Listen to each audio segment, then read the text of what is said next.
the AI market are growing at a rapid pace. We're talking about maybe $300 billion in market capitalization for AI compute at the moment, growing around 25 to 30% every year, estimations. And in that, obviously, we will have a lot of opportunities as investors. And looking forward, I think we are heading towards maybe 1.5 to $2 trillion in market capitalizations for AI. And there are a lot of companies operating in this space. Obviously, most of you know about, for example, NVIDIA providing that raw computing. But in terms of building the infrastructure of AI, there are not just NVIDIA or Broadcom or AMD, there are other companies out there. And this is a huge market. And in that, we have very interesting companies operating. And today, we're going to hone in on one of these companies that really provides one of the foundations for the future of AI, especially AI networking. And looking at the fundamentals and the growth trajectory of this company, I feel like is an amazing opportunity to just take a deep dive here for everyone who is interested in investing and understanding the AI compute space going forward. And I think whether or not you are an investor, it's important to know about this company because they will be very important in the future. And yeah, let's get to it. When I invest, I tend to want to find the companies that at the moment are not fully priced in the market space. So, for example, NVIDIA or Broadcom, they are obviously players of the future AI system. But we see the market capitalization of these companies being so big that the upside, a lot of the upside is already priced in. Obviously, the companies can grab more market share and the stock price can increase.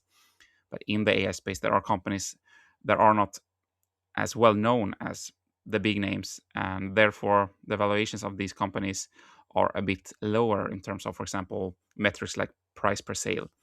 And one of these companies that I found that I think look extremely interesting in is Marvell Technologies, and that is the company we're gonna talk about today in this video that will be about 50 minutes. And what Marvell does, just to keep it very, very simple here, is in the AI stack, they are focusing on the interconnections between all the computational chips mostly. So when we grow our compute needs, obviously we have the GPUs and the CPUs provided by companies like AMD and NVIDIA. Obviously, NVIDIA is so big now that they want to provide the whole stack, the interconnections, and the Ethernet, Internet, etc. But they still have to collaborate with companies like Marvell because they do not have the expertise fully built out yet. So Marvell, they have these interconnections between the CPUs and GPUs. You can call it the nervous system of the AI space.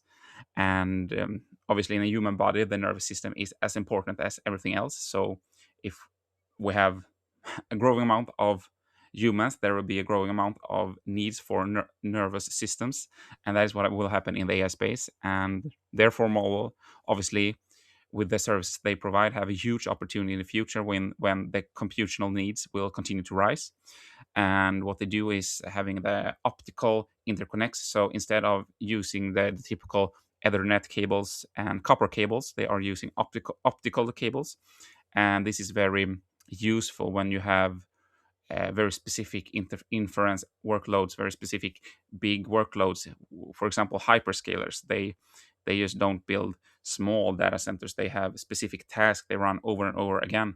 And by having optical interconnections instead of the more traditional, you can increase the amount of tokens you get for your investment as a hyperscaler. And this is why the need for a company like Marvel has really increased, because obviously they have been in the game for 30 years, but now just 2025, 2026, we see them really being in the spot with a huge upside opportunity. And when I read their earnings report and also the prospect forward, I think that a lot of the upside for this company is not fully priced in, because the opportunity is so big if they just keep performing and using the patents they have, using their expertise to continue to improve.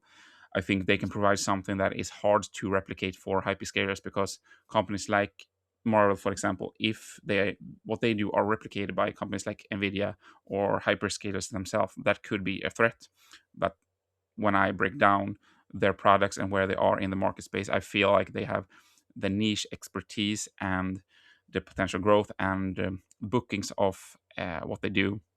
That is not a problem, at least not in 3 to 5 years, maybe in 20 years. But if we just look at the horizon 3 to 5 years here, Marvell Technology is one of the companies that are really poised for an amazing growth, and that is something to worth diving into, and that's what we're going to do today. So this is Marvell's latest quarter. They provided this information 5th of March, so it's quite fresh. Since that, the stock price has moved up nicely, and here you can tell that I'm not just talking bullshit, that this company is growing. Here we have 22% year-over-year growth, so it's something, and we have quite a lot of revenue in this quarter, so obviously the growth is very nice. And I like this, the gross margin 52%, and that is about the same as AMD. And non-GAAP gross margin is 59%. GAAP stands for General Accepted Accounting Principles, and that is sometimes where you, if you do investments, or how you tend to account for your income, etc., can it can be different between the accepted guidelines and some type of investments that the company does. So they are using this to provide more nuance to investors here, to show investors that, well, maybe in the long term our growth margin will be actually higher than 52%. And here they have some net income, very positive. We want the company to make money, not just making a loss all the time. And they are in this inflection point where they are making money, which is important. If you are like me, want to invest in a company with growing cash flow, growing earnings per share, etc., that is often a safe bet. A growth company that are growing their cash flow. So they are saying here that let's go a bit. This is just the numbers, but let's see the quote here. So they delivered a record $8.2 billion for the whole year, growing 42% year over year with robust AI demand. And they delivered earnings that are up 81% year over year. Very strong operating leverage in the business model. Matt Murphy, the chairman and CEO, said, and I like this Matt Murphy because he's not a hype man. He has said for a long time, this is where we stand, this is where we're heading. He seems very confident in his numbers and his projections. And when we come to the next quarter, they just, yeah, we did what we say, and we are continuing to grow. And I think it's important to listen to interviews with the CEOs of the companies you invest in, because you get the sense of, are this person someone I like? Can I trust this person? Or is it just a hype person? And I think Matt Murphy is a person that I feel like he's trustworthy, and the execution is on point. So that is something to keep in mind. This is important. So this is why, as an investor, you can't just invest in the companies you see are getting higher stock price, etc. So you also need to look at the statements they have available for free on their websites, etc., and the earnings call. And here they say that they expect year-over-year revenue growth to accelerate each quarter in fiscal 2027. And that is hard for us humans to comprehend how much growth that is, but that is actually insane. And seeing the price of this stock not moving that much, obviously it has increased a lot lately, but over 3-5 years, and having this comment heading into 2027, I would think that maybe they deserved a little bit more hype, similar to some other AI companies, for example Broadcom, Micron, NVIDIA, some of the companies that had 300-500% gains. These companies not even close at the moment, but who knows in the future. This is driven by continued strength in their data center businesses, with bookings continuing to grow at a record pace. Bookings, very good. That means that they are in demand, and companies are actually want to book their products. They need this solution that Marvell provides. I also feel like Marvell Technologies, what an amazing name on a company, the superheroes of the future. They're also saying that adding to our strong results and outlook, the design wins in 2026 are all-time record, and that is very important for this type of companies. So they innovate, they are doing their R&D, research and development plans, and they are winning design wins in this space, in the AI data centers, in the interconnections, etc. And that provides them with a steady cash flow and bottle important bottlenecks in the AI ecosystem, and that helps them to keep being a relevant partner in this ecosystem. Because if not, they don't have these design wins. Some companies can just copy them and maybe take their businesses. So that is why they are stating this as something important. And yeah, the financial outlook for 2027 includes expected results of Celestial AI, a very important company in this optical interconnection services that they have, and the XCon technologies, as both acquisitions closed subsequent to our fiscal 2026 year outlook. So yeah, that's what I wanted to hone in on the side of the latest quarter. They have some nice graphs also highlighting what's going on here. You can see the revenue growth, the latest quarters here in the data center, and they're talking about their products. And I think we should not be too nitty and gritty here in the technology of the companies. You can just go in here and read about it yourself, but they are basically stating that the type of products they are providing are very useful.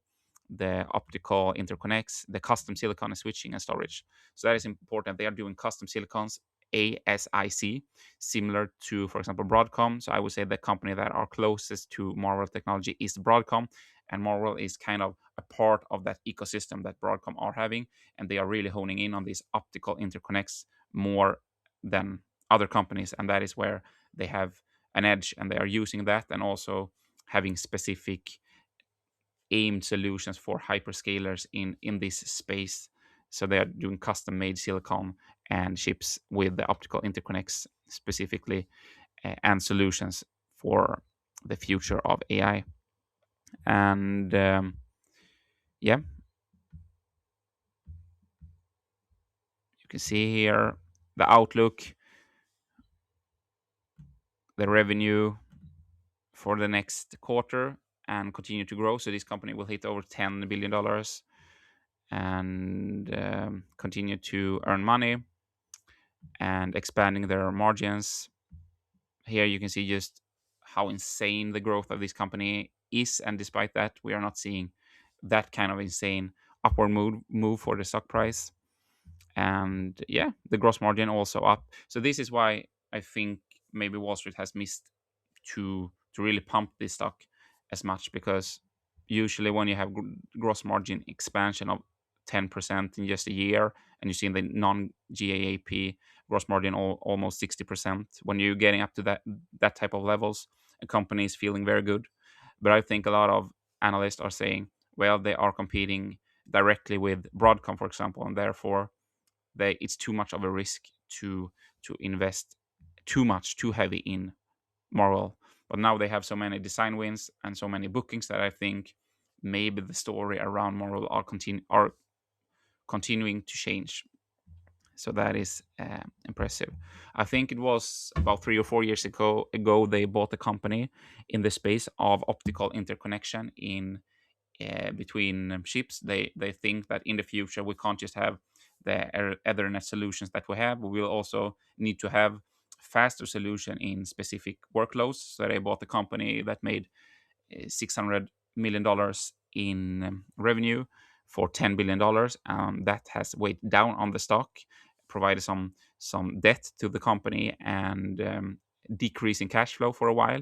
But it's that investment that now are providing them with this speed into the future. So I think the CEO said that that company they bought, I won't look it up now. I don't remember the name at the moment, but they are through that acquisition making $3 billion, growing very fast at the moment. So that is why it's important for companies sometimes to not just invest and pump the stock. They need to to sometimes do what they need to do in terms of research and development and investment that the shareholders at the moment might not see or like. But as the CEO said, for me, I have the picture long term. I see all the bookings. I know what kind of strategic investments we need to do long term, and that is my job to do that. And I think that is a very healthy way of seeing things.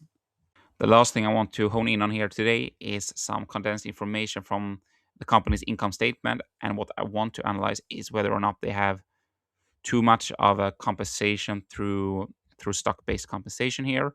And sometimes companies have that. For example, Snowflake, when I analyzed that company, I thought it was an interesting company, but then I saw the stock-based compensation. I felt like this is not something I'm interested in investing in. Healthy levels is often around 5%. Sometimes in the tech space, you have 10%, etc.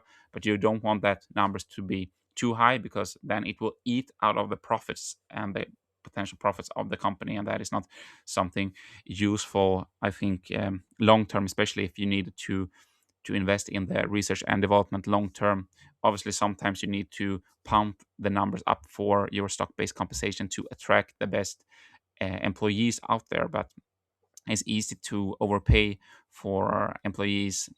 The most important thing is to have the structure and the long-term vision and growth to not just throw away your money in unnecessary stock-based compensation. That is my thesis, and I want this to be at healthy levels. So at the start here, you did have quite high stock-based compensation. You have about 12-13%. But heading into the latest quarter, we still have the same type of plans, I would say, having the stock-based compensation on $143 million, but the income net revenue soaring to $2.2 billion, seeing the stock-based compensation down to more healthy levels around 6%. And this is something that is, I think, positive. We will see if they will redo the compensations plans here for the employees. That is not impossible, but I think this is showing that this company is not just a hype company. They're having solid plans that are not just exploding in costs here. And seeing the net revenue gains over time here is also very healthy, that they are going from an operating income loss to an operating income positive, and also seeing that net income going from negative to positive over time here lately is very, very good. And yeah, we can see, just I want to, before we stop here, see if we see anything strange. And no, we don't. We also see some net cash provided by investing activities doing good, and the cash increasing nicely here over time, putting this company in a very good position. And similar to one other company that I've been very interested in, AMD, we see this company getting a lot of improved gross margin fast. They are getting nicely paid for all their products, and seeing other companies in this area like Micron, etc., SanDisk, NVIDIA, AMD, Broadcom increasing their prices massively. I think this gives an important company like Marvell headroom, not just to grow, not just to increase their bookings, but also having some leeway with their pricing. And that is why I find this company so interesting. They are doing the custom silicon, they are doing the interconnection that is so important in the future of AI, and they are providing the specific niche and development and tailwinds in terms of having the engineering capabilities to being in the front line with new products and wins. So think about that. That is why I feel like you needed to know about Marvel Tech here today. And I'm not saying that you need to invest in this company, because that is actually not legal to do in terms of me providing information here. It's just that I'm saying I like this company through my perspective and through my lens of investing, and also I think they are an important part of the AI space. That doesn't mean that the stock price will follow just an upward trajectory. Obviously, we could have a change in place in the market, and all AI companies are getting struck down, and the stock prices of the companies are getting a lot worse. And sometimes when I invest, everything are going to my plan. The company are increasing the revenue and according to plan, the cash flow, etc. Everything is nicely. despite that, the stock might be down 50%. So there are no guarantees when you invest. So there's one thing to keep in mind. Always do your own due diligence and take responsibility for your investments. Never rely on or blame someone at YouTube that are talking about their perspective. Just use it as you want. But in the end of the day, you are responsibility. You have the responsibility when you do your own investments. So that is important to keep in mind. Anyway, thank you for tuning in today.